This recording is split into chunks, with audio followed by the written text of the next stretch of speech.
episode of Emerald Echo, a Green Lantern podcast. As always, I'm your host, Adam. And with me is my co-host, Donnie, the Emerald enthusiast himself. Donnie? What's up, Lantern fans? It's the man whose ring runs on fanboy energy, the podcasting machine, the big nerd in green, and we're back! We are indeed. Not that we left for a long period of time because we've been doing other shows. So if you subscribe to the YouTube channel or the Podbean, you've been watching and hearing us all along. We haven't left.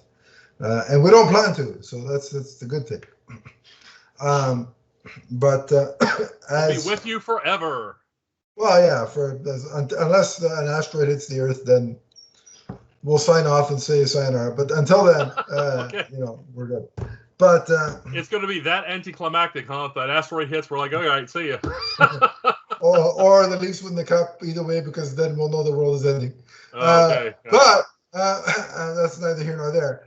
As you can tell, whenever we get to do just an Emerald Echo recording, it's either one of two things. Three things.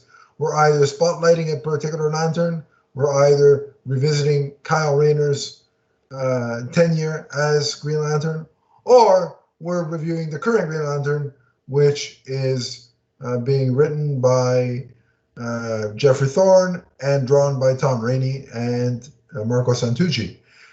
Of course, we are actually here to review the latest Green Lantern issue, but not just issue. We have two issues. So which two issues will we be covering today, Donnie?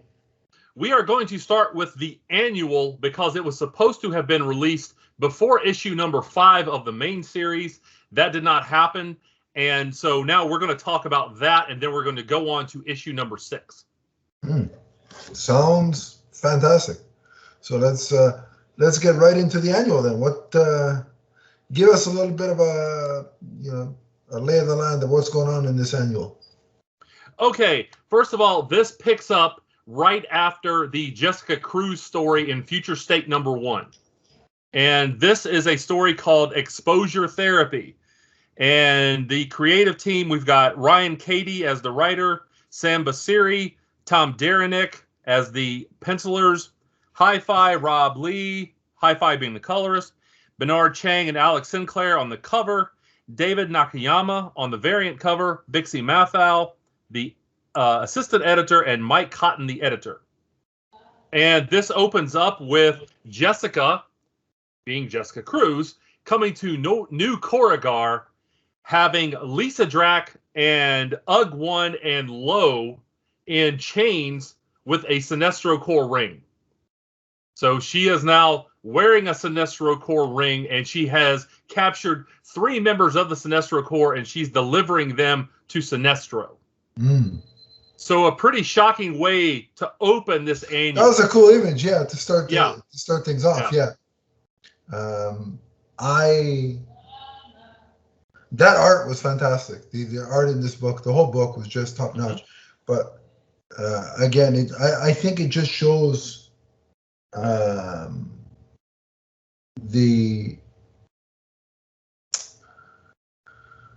what's the word I'm looking for? Is prowess the right word of Jessica as a lantern in the sense that Well, in that Future State story, we saw her take on those 3 Sinestro Corps members without a ring. Yeah, so she's resourceful. Very diehard. Yeah, a lot of people said that they really liked that part of the story in lantern heart. I guess I don't know.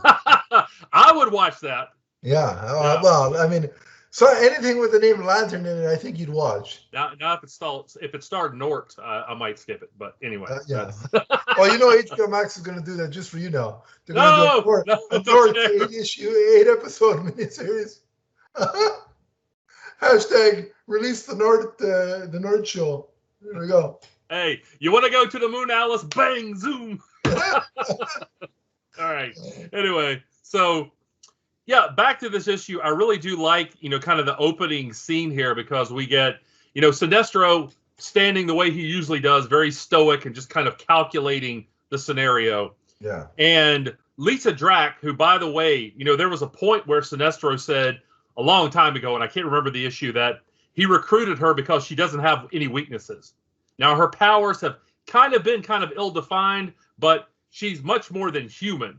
And she easily turns the tables on Jessica here. She was just kind of feigning things, it seems, to get back to New Koregar, and all of a sudden she turns the tables using fear on Jessica. And I even like the line where she talks about, how quickly the snake head turns back on itself. And so she's able to break out of the chains that Jessica had her in, and Jessica's kind of like instantly depowered, knocked to her knees, and seemingly passes out.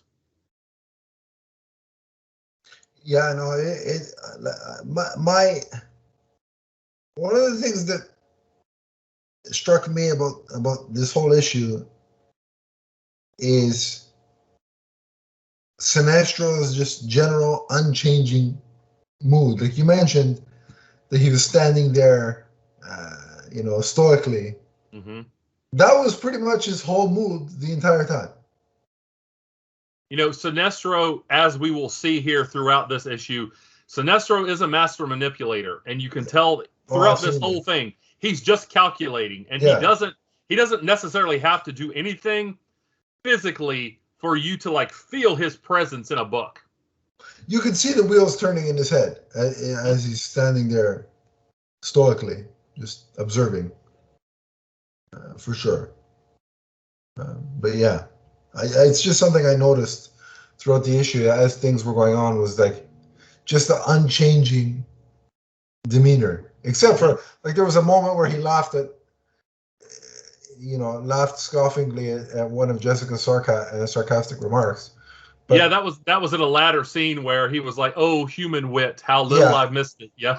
Yeah, but other than that, his emotional, his expression didn't change much.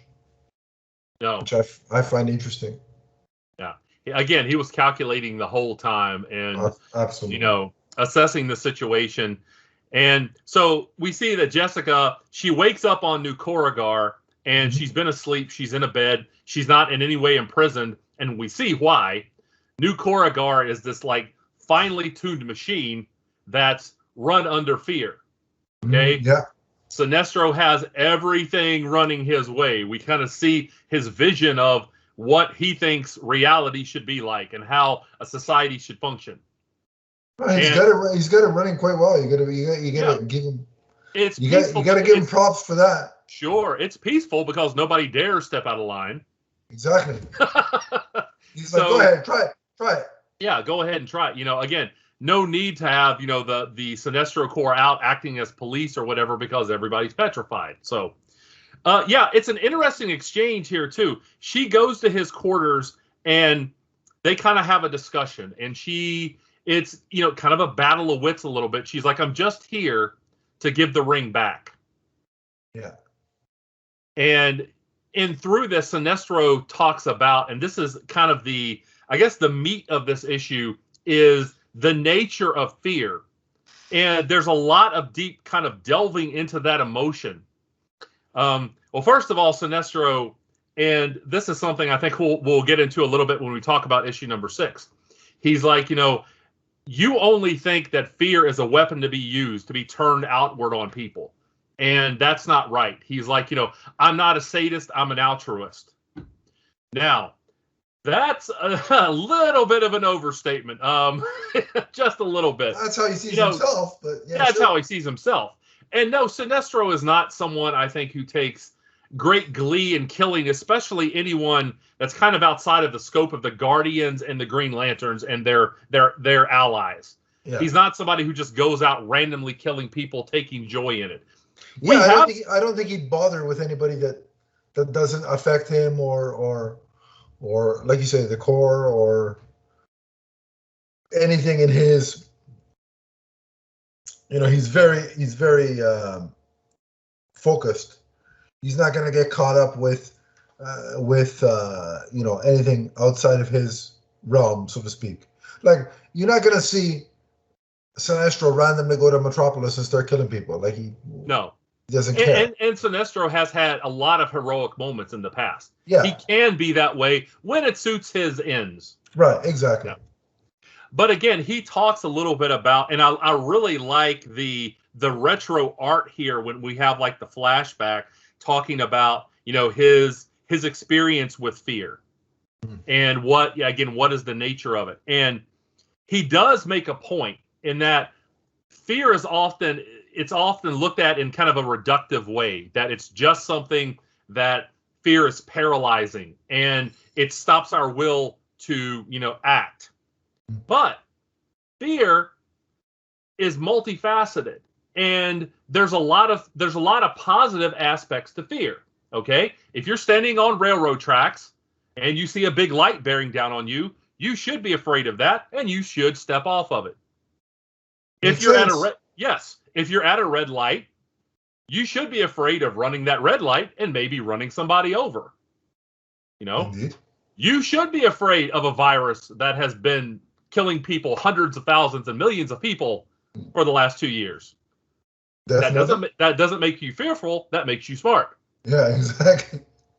But one of the things that he talks about here is how she can use fear to kind of reach out to other people and feel their fear too. We start to see that in this issue, that there's a part of fear that is very kind of empathetic. If you see someone else suffering and you understand what that fear feels like, then that can be a positive thing, because you can help them through it. Yeah. You can be compassionate and act with this person. So now, that is not to say that Sinestro is not, again, still manipulating here. Because one of the things he does is he says, oh, by the way, I can't offer you any way home, which is exactly what Jessica wants. She even says, I just want to go home. He's like, well, but I can only offer you the ring. That's the only way you can get home. I'm like, now, I just saw all this technology a couple pages back. Are you telling me there's not one spaceship on New Corridor that can take her home? I'm like, yeah, you're full of it. So it's fun. Later on in issue 6, we see that Sinestro says, well, one thing I'm not is a liar. And I'm like, well, again, that's an overstatement. I think you are fully capable of lying if it's You're subjective with the truth. Yes. He's very subjective with the truth. Yeah, selective with what he considers truth and lies. Yeah. I think I got to admit, though, it was very clever of him to say, you can have a way home. Just take the ring. Yeah, just take the ring. And he knows what happens with, and really any rings on the emotional spectrum, the more the person wears that ring, the more that ring is going to influence them, or there's going to be like some kind of synergy between that person and the ring. Yeah. So the longer she has that ring, the more influence it's going to exert on her, and the harder it's going to be for her to put that power down. But I liked it because it's like he's not spending their whole conversation, browbeating her or trying to,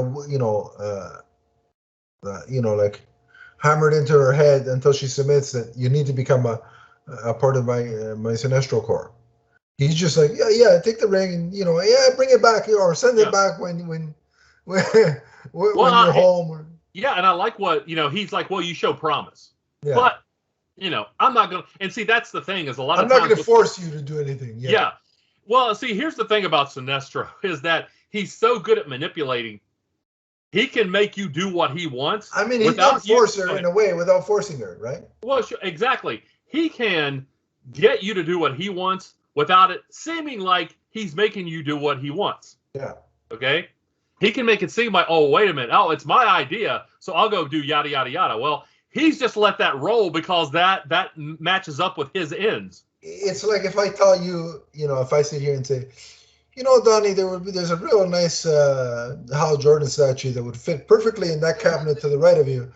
I'm not forcing you to buy it, but just want to point out that I think it would look really good there. If I keep saying that and suggesting that in that kind of manner, right, you're probably going to give in and buy it. Well, let's be honest, if there was a such figure, I don't think you'd need me to twist your arm to buy it. No, I would be so inclined anyway. So yeah. But just to give an example. So we do see Jessica Lee. Do that with the He-Man figure though, with the Skeletor. Yeah. I'm so proud of that moment, by the way. But continue. So she does leave New Corridor and she's flying back to Earth. Okay, the intention is to go home. And all of a sudden we see her start to like feel empathy with her ring. We even see this motif, by the way, of a candle kind of burning bright in the darkness. And she is able to kind of reach out and feel fear of these various beings across the universe. And we see that, some beings like Darkseid, we see Darkseid here. We also see the Upside Down Man, who is creepy as all get out. Definitely a creature of fear. But we see her, kind of reaching out and feeling and empathizing with all of these other beings, aliens, people, whatever, who are experiencing fear for various reasons. Right. And so all of a sudden she's not looking at fear in the same way. As I said, it's a multifaceted emotion. Not all of it's negative. Not all of it is paralyzing fear. Not all of it is inaction. And that's what we're seeing here, is that fear can have a positive outcome if it's, if in a certain context it can. And that's what we're seeing Jessica. Yeah, like what I like come to that about realization. She decides to act based on feeling the fear of those people on that ship. Right. Like she can sense their fears, so she's like, let me use this ring to help them. Right. And yeah, that's what we see, is that there's a refugee ship, coming from Oa, coming from that disaster that happened on Oa. And it's moving very fast. And Jessica decides to act because she can feel the fear in there. Yeah. And so in this instance, fear is what kind of ties her to the people on that ship. Yeah. And in this instance, fear is what is causing her to act, Like she's not scared, like she's not using a construct, right, to randomly scare the crap out of somebody and make them submit or do what she wants or what have you. She's sensed their fear and now is going to use her ring to save them or attempt to. There is a moment where she's trying to get a character to do a specific thing he doesn't want to do, but if he does this thing, it'll ultimately help him. Right. So what she decides to do is find something that he finds more fearful than what she's asking, and she uses that in that instance to get him to do what she needs him to do. But that's a very different scenario than I'm going to scare the crap out of you to torture you. You know what I mean? Right. Yeah. Or under the threat of death, I'm going to, in this instance, she finds fear as an ally, Yeah. It's kind of like when, what was it? I believe it was Rocky V when Sylvester Stallone was training that Tommy Gunn, I believe it was. Yeah. He's like, oh, your best friend is Freddy Fear, and so. Sorry, that had to be done. But anyway, he's not do a Rocky audio sequel in there next. But yeah, again here we see that this ship is experiencing a radiation leak, and the captain of this ship is impaired. He is not acting because he's so afraid. And this ship, by the way, is on a collision course with Earth's moon. So Jessica knows she has to act, and what she does. She acts a little rashly here, by the way. She puts the first officer in charge. So what do you think of that scene? Well, that is the rational response. I mean, if you're looking at the organization of a ship, if the captain can perform his duty, the first officer is next in charge. So technically, she made the right call. Unbeknownst to her, it was actually the wrong call. Right. She didn't quite it. Yeah, go ahead. It's proof that, so in that instance, she doesn't have time to tell the ring, hey, can you do a background check on the first officer to make sure they're above board? Like, you know what I mean? She doesn't have that kind of time in the scenario that she was. I can see where you're even sometimes the best intentions and what you think is correct is not the right thing to do. But how would she have known that in that situation? Well, obviously, again, she does make the wrong decision here, but we don't have time to find that out because, yes, speaking of bad decisions, just as she uses fear to unite everybody on this ship. She doesn't terrify them. Yeah. But she basically motivates them. She ignites it within them just enough to say, hey, you all have to work together. A little bit of a commentary on society right there, wouldn't you think? You all have to work. You know, if you have a common enemy, you should all work together. Wow. What a concept. Definitely, so, yeah. and we certainly do have a common enemy, but God forbid, you know, we all get in gear. Sure. And just as she is doing this, kapow! Guess who shows up? Good old Hal. It's Mr. Act First, Think Second, Hal Jordan. Yeah, indeed. And I say that as some of these things are why I love Hal as a character, is that sometimes he rushes in. That's part of his persona, right? Exactly. He's the Han Solo of the Green Lantern Corps. That's a good comparison there.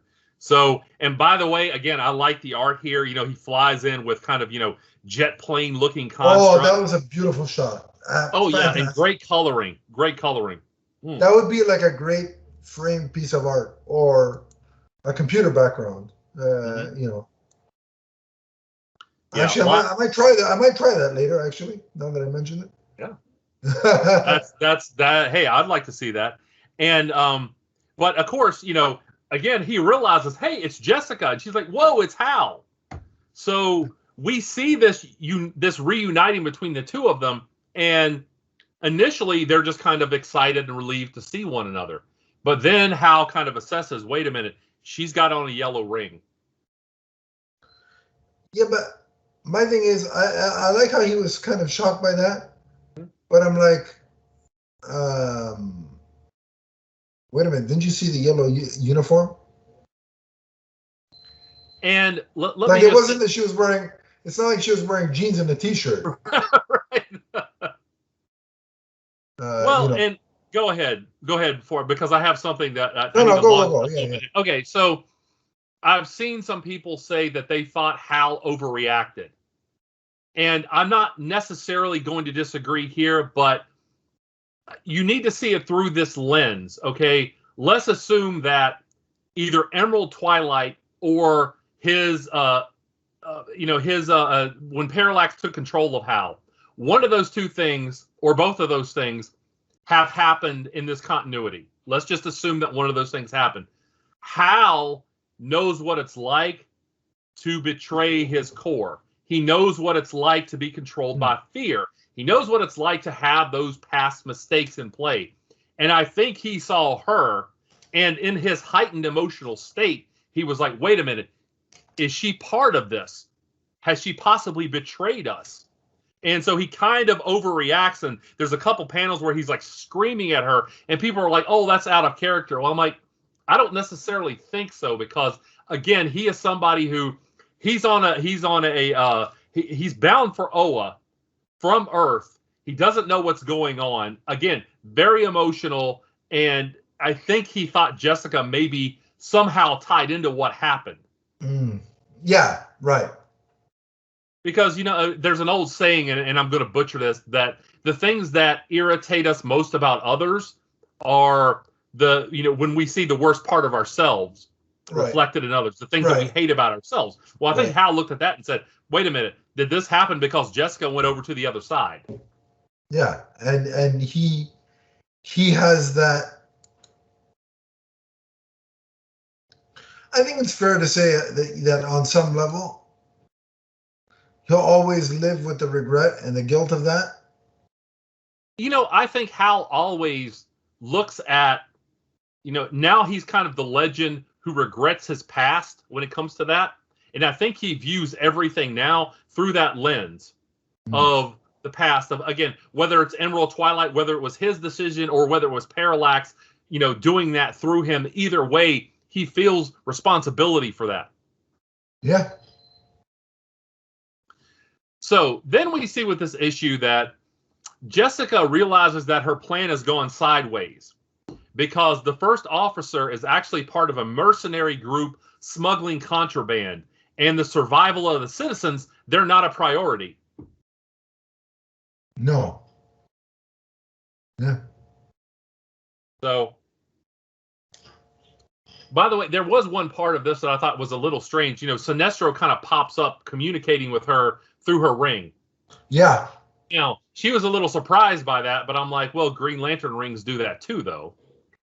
So yeah, it was a kind of weird reaction. I would agree with that. Yeah. Yeah.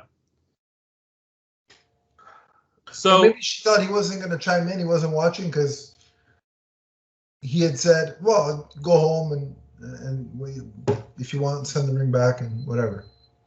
So maybe she thought, well, he's probably let it be. And so that's why she was surprised. I don't know. But. Well, yeah, maybe she just thought that she had a little bit more autonomy under this, scenario with the Sinestro core ring, but obviously she didn't. Again, Sinestro, still manipulating here. We see that towards the end of the watching. Yeah, exactly. So, she and Hal, they are able to, rectify the mistake, save the civilians, and she and Hal have this discussion. And again, there's still some tension between them. And she tells Hal, she's like, I don't trust Sinestro, but I just can't sit on the sidelines for this with all this happening. And, she's like, really, you should be the one, going back to Earth and like, staying put at this point, Yeah. And then he explained that, he's hanging back on purpose because of what happened on Oa to the power battery. And that if the remaining lanterns that are still functioning fail, he'll be the last, the last reserve, the last resort. Right. But, so it was a good explanation. Sure. And I get that. And yeah, and she's the one who's saying that, you should stay put. And, this is how I think you should be doing this right now. And she's like, and if you don't, there's going to be litigation. You don't like litigation, do you, boy? So much for the people that thought Hal Jordan was going to be treated badly and disrespected in this series. Remember? Yeah. Well, and this isn't written by Jeffrey Thorne, but at the same time, no, but yeah. And again, I want to say that I realize that for a lot of people, Hal Jordan's their favorite Lantern. Nothing wrong with that. Yeah, I get that. Yeah. But we're seeing, this story and the main series kind of almost in kind of an anthology way. Like we're getting little parts of the story all over the place, different time periods, or seemingly. And so to me, it's more like this kind of acts as like a Green Lantern Corps book. And it really does, without calling it Green Lantern Corps, yeah. Sure. And, not to mention how Jordan's in Last Ride, which is, by the 4 issues that I've read so far, is magnificent. Oh, 5 is great, too. Yeah. I just read 5. Well, you know what? Maybe we should do an overall review of that when it's finished. Oh, yeah. I'm totally down with that. But I will say, and again, not to be a downer, but I will say, just as an aside, I am losing favor with the regular Justice League book. Mm-hmm. The last couple of issues have not impressed me at all. Okay. So my go-to Justice League book right now is Justice League Last Ride. So I give it the highest endorsement possible. And the other thing is I haven't checked out I want to, though, the Justice League...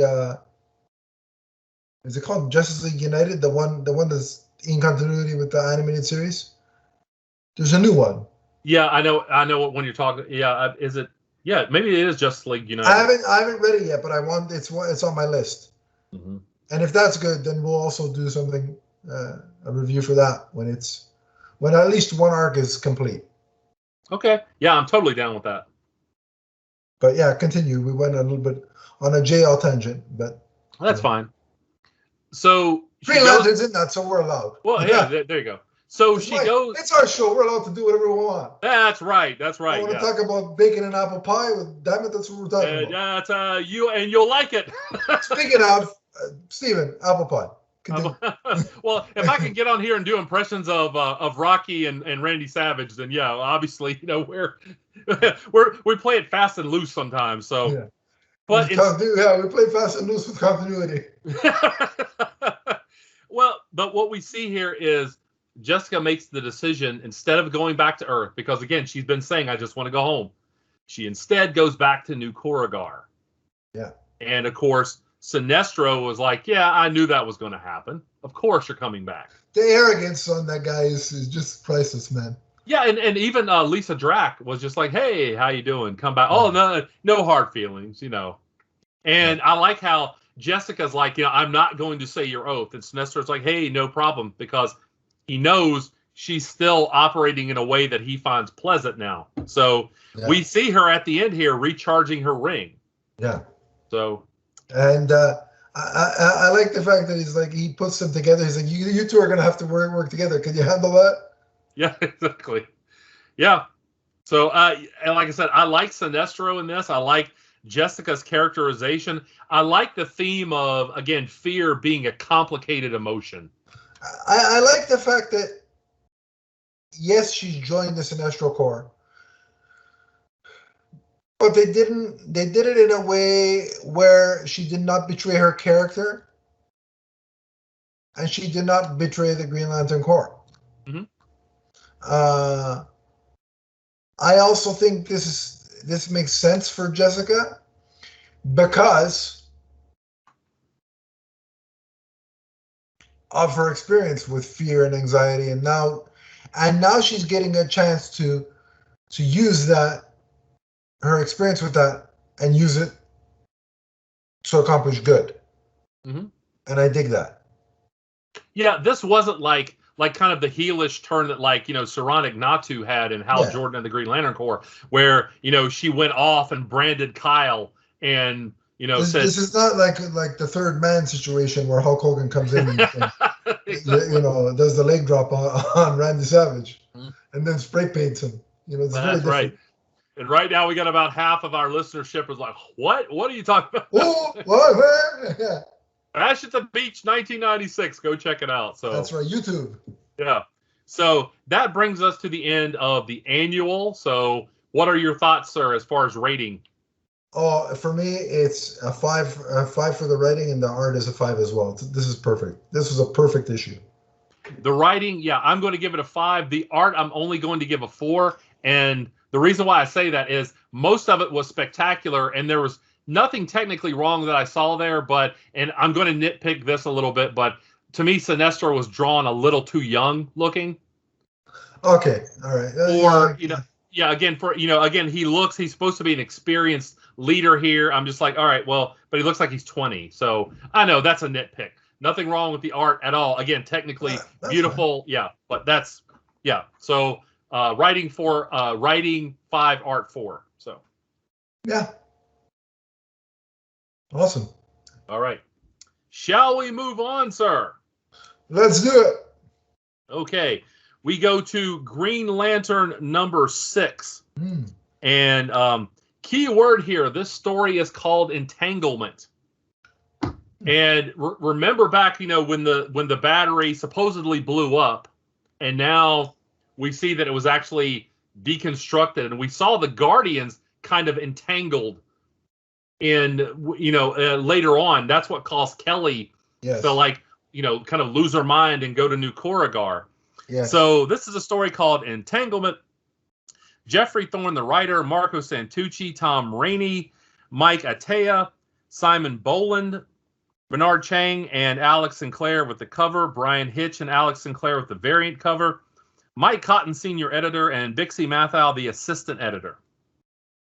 So it kind of opens up here with Jo Mullane. She's on Oa, and she is kind of getting a crash course in Green Lantern history, which I thought was really interesting. She's trying to get her head around some of the enormity of the past villains. Now, remember, she's got no central power battery to, like, hook her ring into, and like she can't say ring. Show me the history of our core or whatever. Right. And she has no Guardians to, like, tell her what's going on here. So she has to try to digest this information herself. I think that's cool because it kind of puts her in the position of a new fan. Mm-hmm. Trying to, you know, wrap their head around continuity and who this lantern is and who that lantern is. So I like the symmetry there.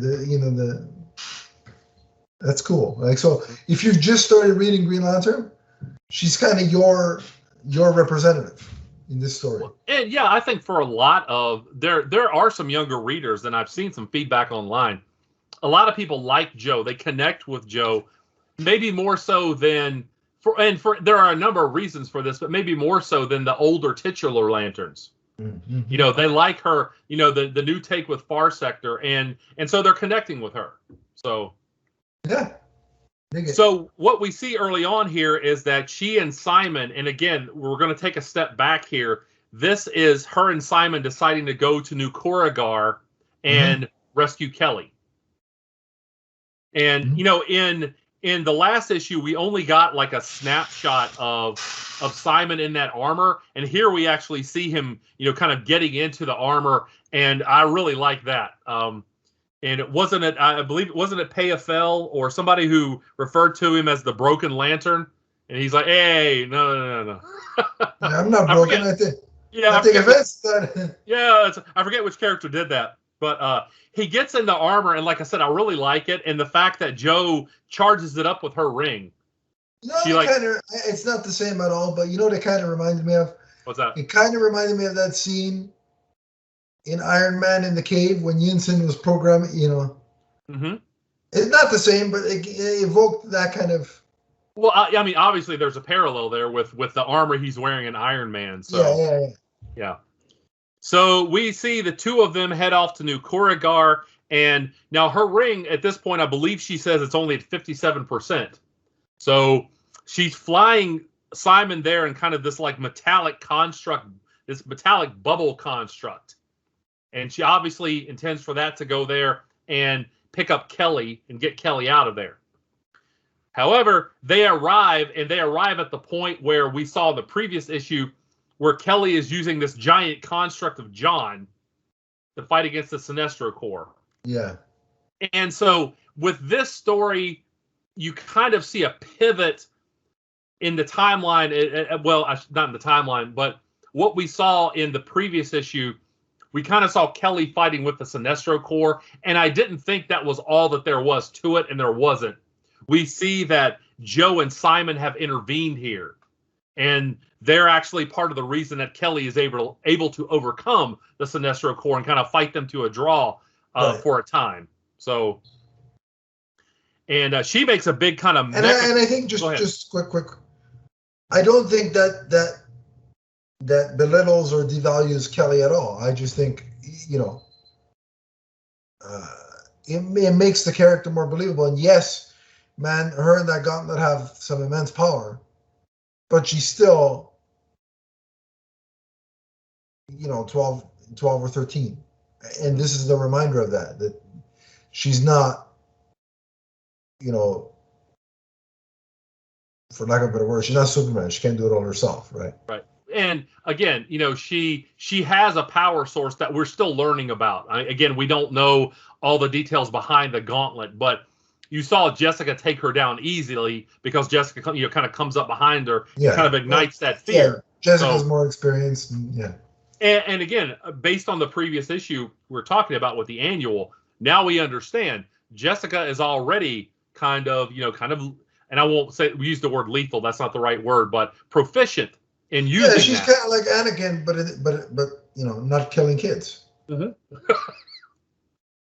Okay, just subduing them. There's a difference. Kind of like Anakin without the kid killing. Okay, that's. So tell me I'm wrong. No, you're right. So one of the things I like though is that, you know, Simon's like, you know, you got all these people after you here. You know, we see it was an Arkelo and Moose and I forget exactly. There was like 5 of them after her, and he says, you know, you're not familiar with them, and she's like, well, they're not familiar with me either. So, you know, she has confidence, and I like that she makes this kind of giant mecha construct. Kind of reminds me of the things that like Kyle used to make. Yeah. And again, the art in this part of the issue is just, it's beautiful. I could stare at Marco Santucci's art all day and just get lost and like lose time. Yeah. It is. I wasn't overly familiar with him before this, but he's one of the best artists around, in my opinion. Like in terms of modern comics, like present day comics, he's one of the best artists around. So Joe heads to Sinestro's quarters, and she brings the rest of the Sinestro Corps there, and she doesn't drop them at his doorstep right immediately. Right. She first has this kind of conversation with him, and interesting scene. And what were their names? I can't remember. They actually do have names, and I'm remembering right now. The two female aliens that Sinestro had in his bed. Okay, so when he walks out of the door, Sinestro's a busy man. Okay. He's doing some extracurricular activities and overseeing New Corrigan. Yeah. So very anyway, multifaceted, the Sinestro. Well, my thought was, like I said, he walks out of the door and he has kind of these two. They're almost like saber-toothed tiger-looking monsters with him. Yeah. And I noticed that the antenna right away, and I thought, oh, they're the pets of the two women that he was, or female aliens that he was with. Later on, you see that's not the case. They actually are the two female aliens, and they change back into the female aliens. That's Sinestro's one freaky man. I was a little disturbed by that. freaky man. There's this. Remember actually, I shouldn't ask you about music, but because I know you're not good with music. But there was that song with that video with those guys dressed in like animal suits. I don't know that. I don't know the name of the. I don't know the name of the song, but it was very it implied like a sexual meaning. And I can't help but think of that song when I see that image. Oh, I know. Are you talking about the guys? You know what I'm talking about, right? It was like 20 years ago. They were dressed up like monkeys. Not the Fox song. That's no. what I'm talking about. There's another song. God, what is it called? It's going to come to me after we hang up, and it's going to piss me off. But you get the song I'm talking about, right? I think I know what you're talking about. Yeah. Is it The Bad Touch by the Bloodhound Gang? Is that right? Bad Touch by the Bloodhound Gang? Because I remember a video that was kind of really disgusting coming out in 1999, and it was these guys in monkey suits, and it was okay. Yeah, I think that the one with the monkeys. Yeah, I think that's the one. Yeah, but I couldn't help but think about, because they're talking about it's a very sexual in nature song. And yeah. When I saw those two alien women change it to the animals and vice versa, I couldn't get that song out of my head. Well, yeah. It's like if you did a remix of that song mixed with Marvin Gaye's "Sexual Healing," that would perfectly describe the scene. All I have to say is, like I said, I'm still glad in the last issue when Sinestro stood up that he was wearing his uniform, and we didn't have to see any more of the mechanics than we needed to. But exactly, yeah. Back to what is important here with this conversation. First of all, we see a revelation that Joe asks him straight out. She's like, were you responsible for what happened to the central power battery? Yeah. And he says no. And first of all, he says, I'm not a liar. And do you think I'm a liar? And she says no. And I've always believed that he wasn't at the center of it. Now, I don't necessarily think that we could rule him out that he didn't have some prior knowledge, or he's not somehow, kind of surrounding the whole scenario here, that he's not involved somehow. Sure. But I don't think he was the one who was directly responsible, because, again, he would have just, at the United Nations, I think he would have stood up at that point and was like, yeah, I'm taking over now. Oh, absolutely, yeah. And that's not what happened. So I also like how he refers to her as Last Lantern. Yeah. So again, we see her leave eventually, and interestingly enough, you see in the background, you see Simon taking off with Kelly. Again, we saw that, after the scene with Jessica in the previous issue. Sinestro tells her, by the way, you've got promise too. If you ever want a Sinestro Corps ring, It's waiting for you. Yeah. Well, and again, so with Sinestro, the end game kind of for him is that he wants the Sinestro Corps to step up and kind of replace the void that has been left by the Green Lanterns. Right. Yeah. I just like that he seems to be the ultimate recruiter in these two issues. Mm-hmm. He's like, it really is like the NWO, and they'd go, like, you'd watch those backstage segments where they're trying to entice somebody to join, to defect from WCW to the NWO. And it felt like the same thing, yeah. That's what we need to give everybody like a T-shirt. We got a T-shirt ready for you, Joe. Do you ever want to come back? Next issue, we're going to see with the yellow spray paint. Get it ready. Let's see, that would be cool if he spray painted the Sinestro Corps logo and like if he defeats an opponent and like spray paints it on their back. If Jeff Thorne ever does that, he's gonna get Daryl Banks to come in and do a guest. Oh yeah, spot. Just because of the whole wrestling. We gotta see if we can get Daryl Banks back on the show. Oh, most definitely. Well, like I said, I'm down with that. So we'll have to reach out and bring him back. But yeah. No, he's the ultimate recruiter now. He's Yeah. So now we pivot back now to John Stewart's story, and it opens up with Hanu and Kilowog in distress. We kind of saw that in the previous issue. Yeah. And we kind of see this is actually, I believe it was Dark Sector 1 that all these events were happening. And you kind of see, and they talk about the Barrier War.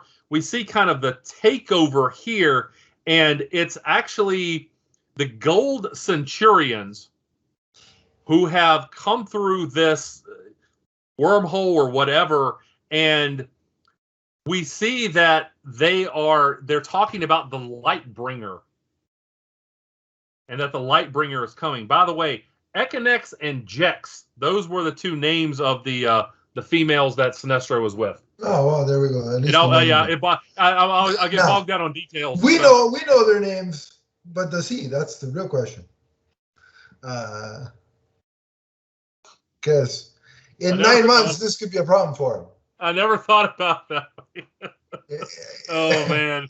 In 9 issues from now, we're going to see them come back and be like, remember us? And he's like, no. And then Maury Povich is going to pop in the next panel. Like, you have the results? But I'm curious to know who this Lightbringer is. Yeah, I've listened online to other people theorizing about it. Nobody seems to know. Have a couple theories, maybe. It's Kyle. He's the third man. No. Wouldn't that be cool if, like, Kyle somehow, I don't know.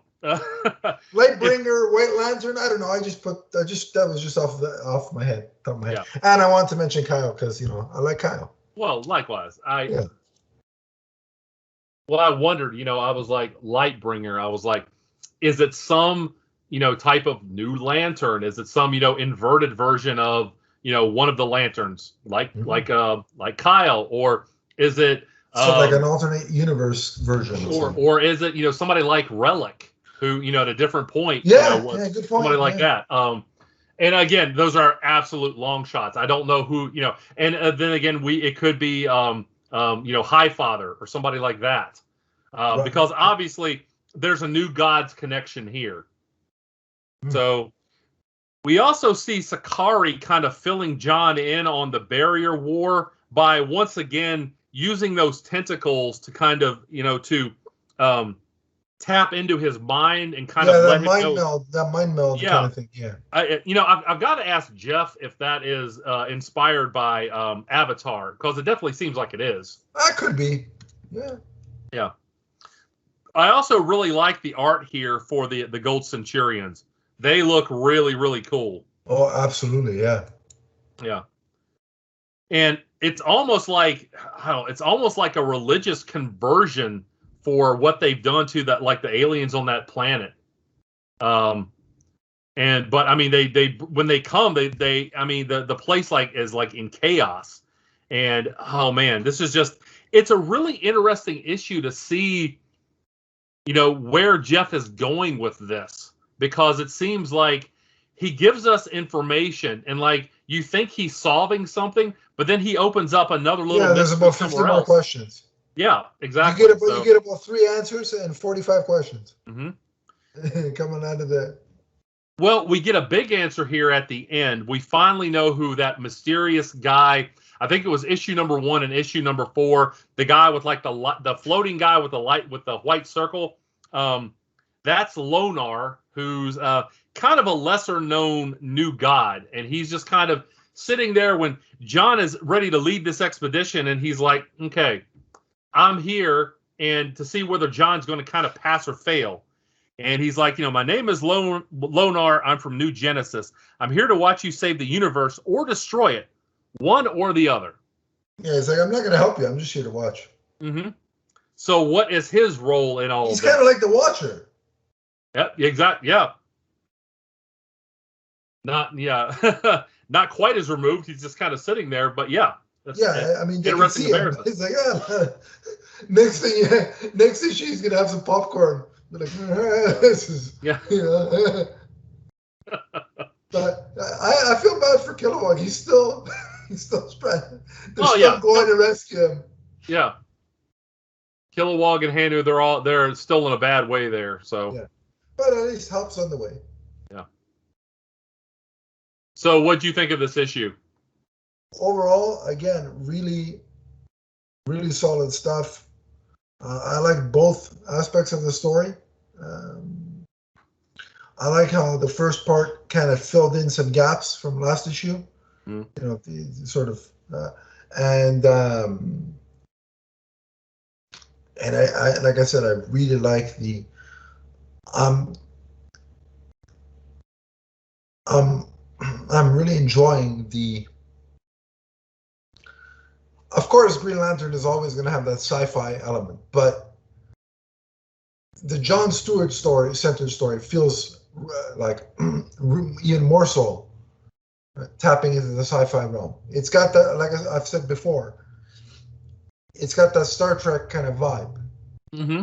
I still think, at this point, it still seems to be taking place in like an accelerated timeline. Yeah. It's not happening as some of the others. Again, I talked about that pivot earlier on where, part of it is over here we're seeing Jessica and over here we're seeing Joe. This, because of that barrier thing, it's happening much faster. I believe, Jeff say 14 years in the future. This is happening again at an accelerated rate. So yeah. So I'm really enjoying it.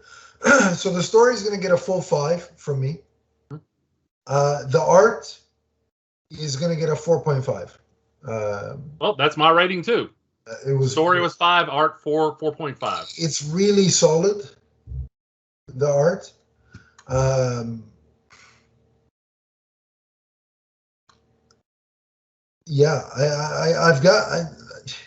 I've got nothing negative to say about the art. Because both artists, both Tom Rainey and Marco Santucci are really strong artists. Just me as a reader and as a viewer, I prefer Santucci's art a little bit more. Oh, likewise. Yeah. So I'd love a full issue. Part of me would love a full issue of Marco Santucci. So. But yeah, that's not a knock or to disparage anything else. It's just, it is what it is. Here we go. This is the annual. Again, both the annual and the variant, both of these available from DC Comics. Awesome. Yeah, and likewise, this is Green Lantern number 6, the variant. Again, both available from DC Comics. Remember to support the comic book industry. Yes, and if you are a physical comic reader, then definitely go to your comic shop. And if you are a digital reader, Comixology has both those issues waiting for you to purchase as well. So that pretty much wraps it up this episode. Mm-hmm. Always good talking Green Lantern with you, Donnie. And if people want to talk more Green Lantern with you between now and our next episode, where do they do that? You can find me on Twitter as the Emerald Enthusiast. Let's talk comics. Let's talk collectibles. Let's talk Green Lantern. And you can find me on Twitter at Adam_LeafSfan. We also have the at MMNPDC Twitter page, which is just the general podcast network page. And we have a Facebook group, which the link is in the description below. Click it. I will add you, and we can continue the conversation there. But until next time, remember that the Green Lantern is forever. From the first time Jessica Cruz travels to New Corridor to the last. So long, everybody. I'm just glad you didn't say anything about Sinestro's activities. So, so long, everybody.